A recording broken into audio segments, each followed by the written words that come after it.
세입자가 집주인에게 명시적으로 계약갱신 요구권을 쓰겠다고 정확하게 전달을 해야만 인정이 된다고 했는데 뭐 보시는 거예요? 여기 아니, 이거를 보세요. 이거를 만화.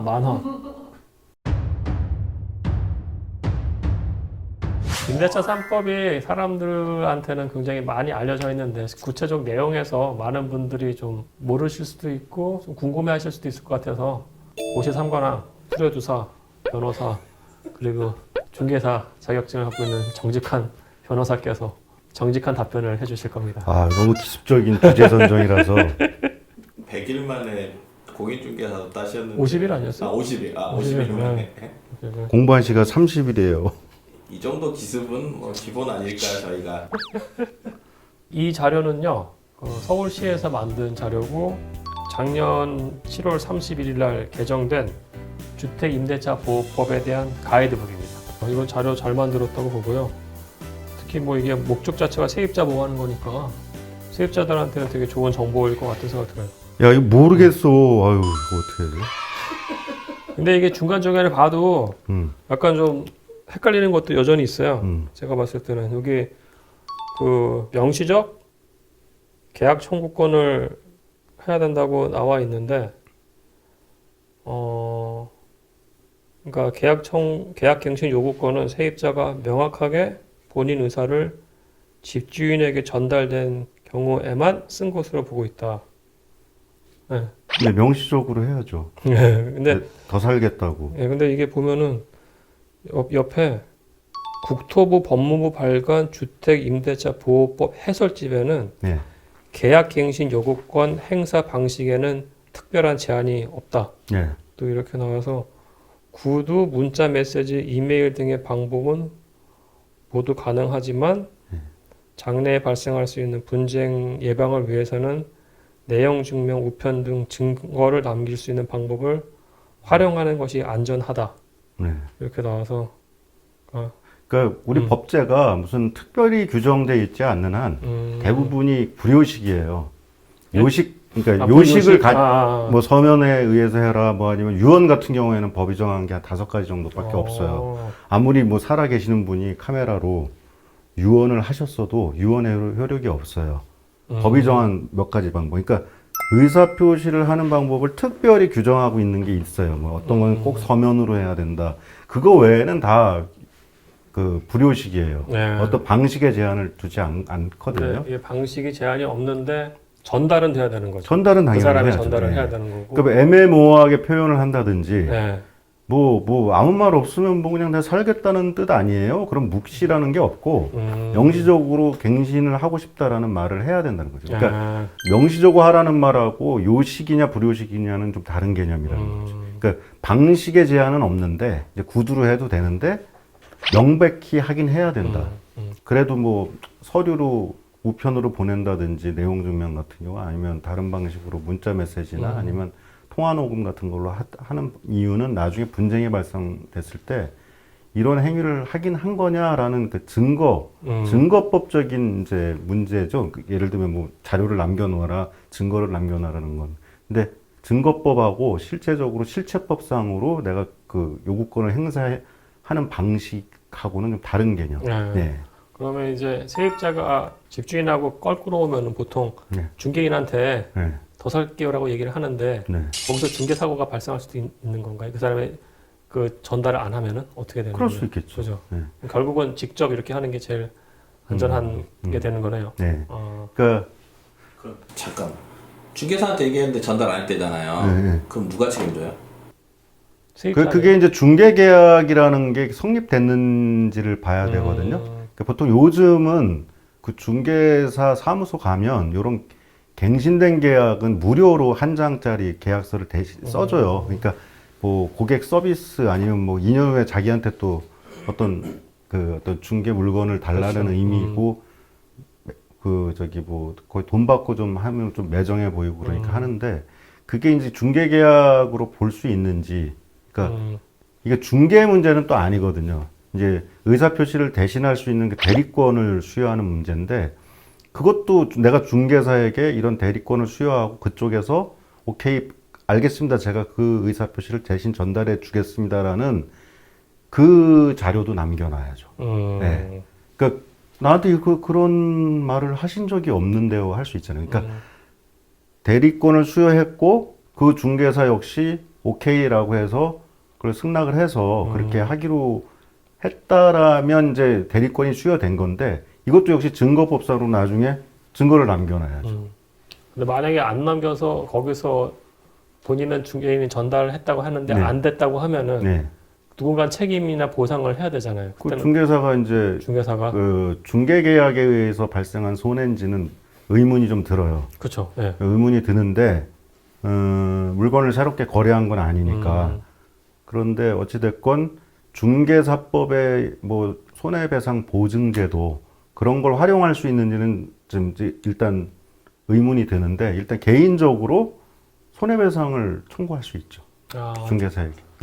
근데 고용중개사한테 얘기하는 것보다 직접 의사 전달하는 게 뭐 안전할 것 같기도 한데요. 그렇죠. 아닌가? 예. 의사 전달을 하는 게 맞죠. 네. 저 직접 하는 게 낫죠. 예. 어. 아니면 중개사분한테 정확하게 위임을 하고 뭐 비용을 뭐 소소하게나마 좀 지급하고 하시는 방법도 있고 왜냐면 일반인들은 직장 생활하는 분들도 많고 또 이런 그러니까, 절차에 네. 대해서 좀 두려워하시는 분들이 많잖아요. 예. 그러니까 그거를 정확하게 의뢰를 하는 게 그럼 이건 어떻게 돼요? 그러니까 중개사가 집주인한테 그냥 카톡으로 보낸 거예요. 네. 세입자가 갱신하겠다는 의사가 있다 보니까 전달합니다 하면 네. 그게 법적 효력이 있는 건가요? 대리권을 그러니까 대리권을 예. 설정을 했다는 건 어떻게 되는 거예요? 그것도 뭐가 써야 돼요? 아니면 그냥 대리권이 설정돼 있는 상태로 보는 건가요?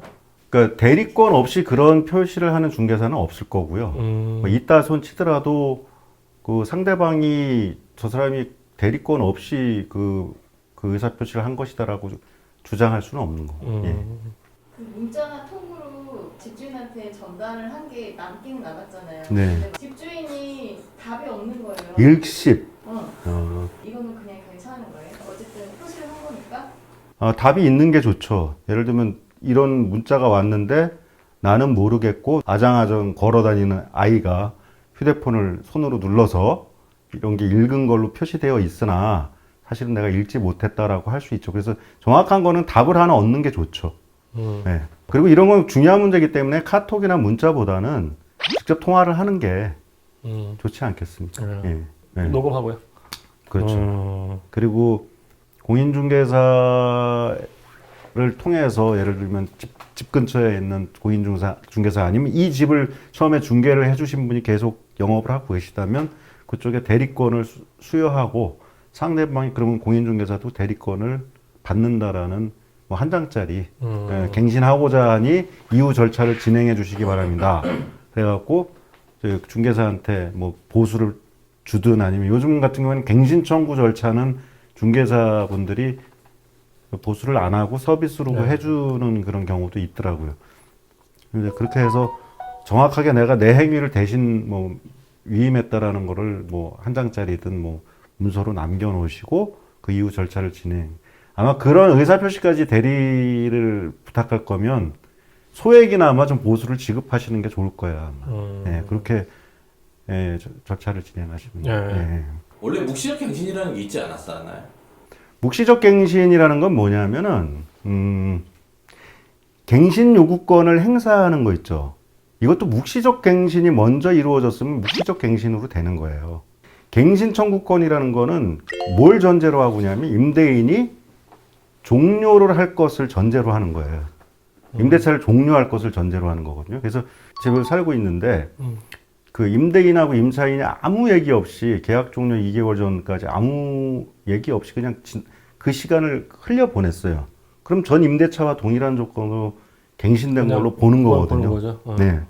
근데 그거는 이제 그 계약 기간을 2년으로 하고 그렇게 갱신된 거는 대신에 임차인만 3개월의 기간을 두고 해지할 수 있다. 그게 묵시적 갱신이라는 제도거든요. 근데 묵시적 갱신에 의해서 계약이 갱신됐으면 갱신 청구권을 행사한 게 아니기 때문에 다음에 또 갱신 청구권을 한번 행사할 수 있는 거예요.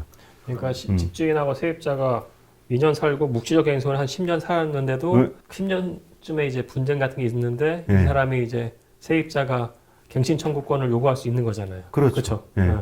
두 개는 별개의 권리예요. 그러니까 묵시적 갱신은 그냥 아무 얘기 없이 지났을 때 법적 효력을 법이 부여한 거예요. 그냥 전임대차와 동일하게 갱신된 것으로 본다라고 돼 있으니까.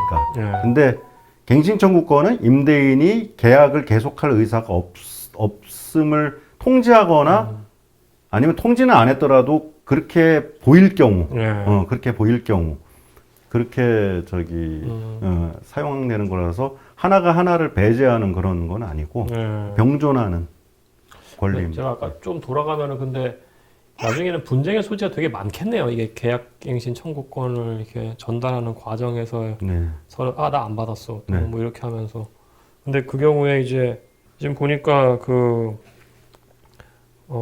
다툼이 있는 경우에 이제 소송으로 가는 거잖아요. 예. 근데 소송 전에 여기 보니까 뭐 조정위원회 뭐 이런 얘기도 있더라고요. 예.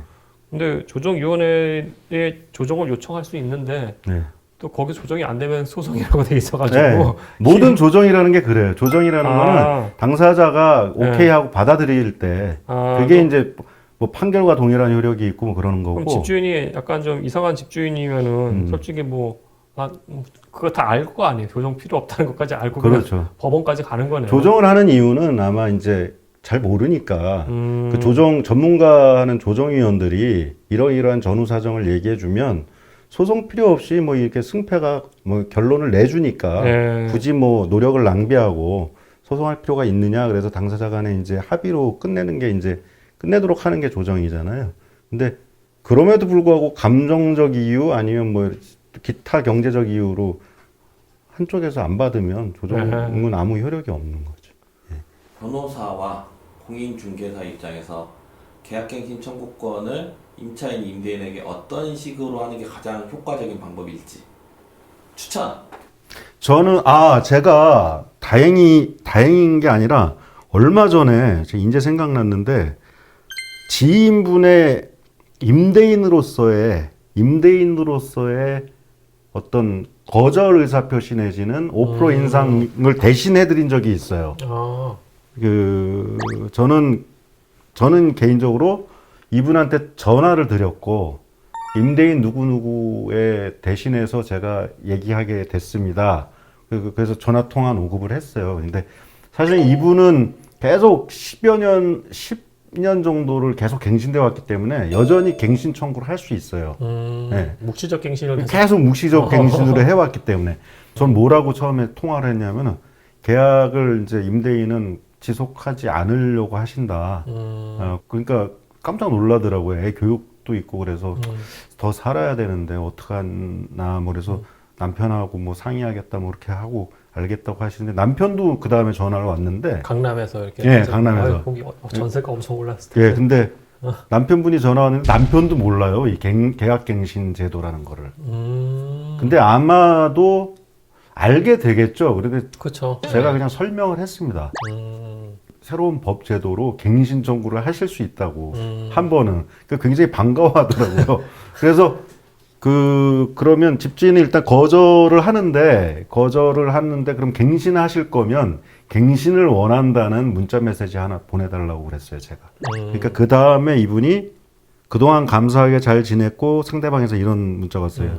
딸 교육 때문에 저희는 말씀하신 조건대로 보증금 및 월 임대료 5%를 인상하여 내년 2월에 재계약을 희망하오니 계약서 작성일 지정해서 연락 주시면 감사하겠습니다. 네. 제가 얘기한 대로 문자가 왔더라고요. 임대인도 이 상황을 아시나요? 얘기했어요. 갱신 청구를 하면 2년을 어차피 더 살게 해주는데 우리는 5% 한도 내에서 인상을 할 수 있다. 그게 아니고 그 계약 청구권 제도를 임차인한테 알려준 거에 대해서. 예. 예. 정직한 변호사인 것 같아요. 예, 정직합니다. 아니 그래서 추천하는 좋은 방법이 뭐냐고요? 하는 방법이요? 저는 그냥 보통 한국 사람들은 내용 증명 우편으로 보내는 걸 되게 받는 걸 굉장히 불쾌해하는 또 정서가 있어요. 집주인하고 그런 정서적인 어떤 트러블을 만들고 싶지 않은 분들은 통화 녹음을 해서 갱신 청구를 하는 게 제일 좋은 방법이 아닐까 생각하고 카톡이나 문자로 상대방이 이렇게 오면 네. 저도 대응하는 방식으로 이 논의가 진행됐었다라는 거를 증명하면 되지 않을까. 어. 예.